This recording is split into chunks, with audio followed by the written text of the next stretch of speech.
बऱ्याच वर्षानंतर मिरजेचे छत्रपती शिवाजी क्रीडांगण फुटबॉल प्रेमींनी भरले। विश्वरत्न डॉक्टर बाबासाहेब आंबेडकर चषक 2026च्या फुटबॉल स्पर्धेला उत्स्फूर्त प्रतिसाद। विश्वरत्न बोधिसत्व महामानव डॉक्टर बाबासाहेब आंबेडकर फुटबॉल चषक 2026 अंतर्गत भव्य फुटबॉल स्पर्धेला छत्रपती शिवाजी महाराज स्टेडियम येथे उत्साहात सुरुवात झाली आहे। गेल्या 2-3 वर्षांनंतर ही स्पर्धा पुन्हा भरवण्यात आल्यामुळे मिरजकर फुटबॉल प्रेमींमध्ये विशेष उत्साहाचे वातावरण निर्माण झाले आहे। स्पर्धेचे उद्घाटन नितेश कांबळे यांच्या हस्ते पार पडले। यावेळी शब्बीर शेख, मुन्ना नाईकवडी, भोपाळ साबळे, मौला कुरणे, राजू कांबळे, रवी सादरे, प्रशांत माने, सुगंध कांबळे, फहीम शेख, आबिद शेख, मलिक नाईकवडी, अली शेख, दिलावर नरवाडे, मेहबूब शेख, खलील शेख, यासीन मुकादम, इरशाद हंगड, सतीश शिकलगार आदी मान्यवर उपस्थित होते। स्पर्धेतील सामनेही रंगतदार होत आहेत। आज खेळण्यात आलेल्या सामन्यांमध्ये कैस फुटबॉल क्लब आणि सांगली फुटबॉल क्लब यांच्यात अत्यंत चुरशीचा सामना रंगला। निर्धारित वेळेत सामना बरोबरीत सुटल्याने पेनल्टी शूटआउटचा थरार पाहायला मिळाला, ज्यामध्ये सांगली फुटबॉल क्लबने विजय मिळवला। दुसऱ्या सामन्यात गडहिंग्लज फुटबॉल क्लब आणि मंगळवार पेठ फुटबॉल क्लब यांच्यात सामना झाला। यामध्ये गडहिंग्लज फुटबॉल क्लबने प्रभावी खेळ करत विजय संपादन केला। 15 एप्रिल ते 19 एप्रिल या कालावधीत सुरू असलेल्या या स्पर्धेत मिरज, सांगलीसह इतर जिल्ह्यांतील संघांचा मोठ्या प्रमाणात सहभाग असून सामने उत्साहात सुरू आहेत।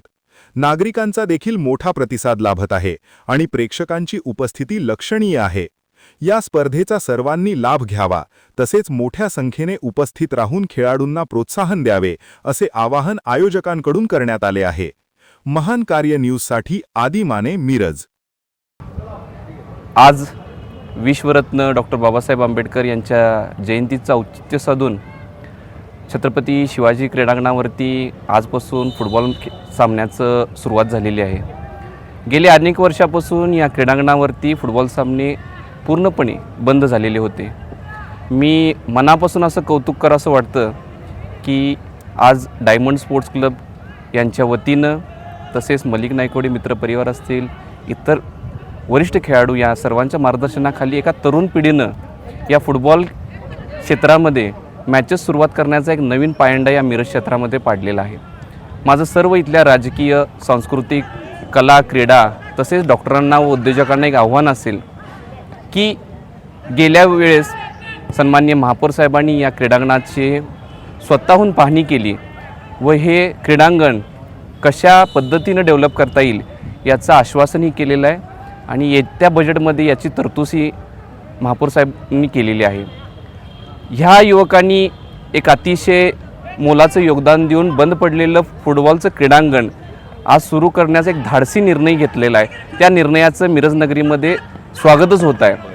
ह्या सर्व उद्योजकांना, मिरजेतील प्रसिद्ध डॉक्टरांना एक विनंती आहे की या मिरजेचे शान असलेलं फुटबॉलचं नेतृत्व सर्वांनी मिळून करावं।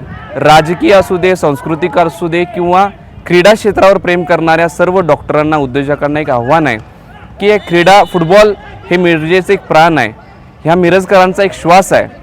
ह्या सर्वांनी एकूण आपण या क्रीडांगणाचं अतिशय चांगलं व सुसज्ज कसं करता येईल याच्याकडे सर्वांनी लक्ष करावं व आज या फुटबॉल मॅचेसची सुरुवात करण्यात आली, यातच या मिरजेच्या नागरिकांनी मन भरून असे कौतुक केलेलं आहे।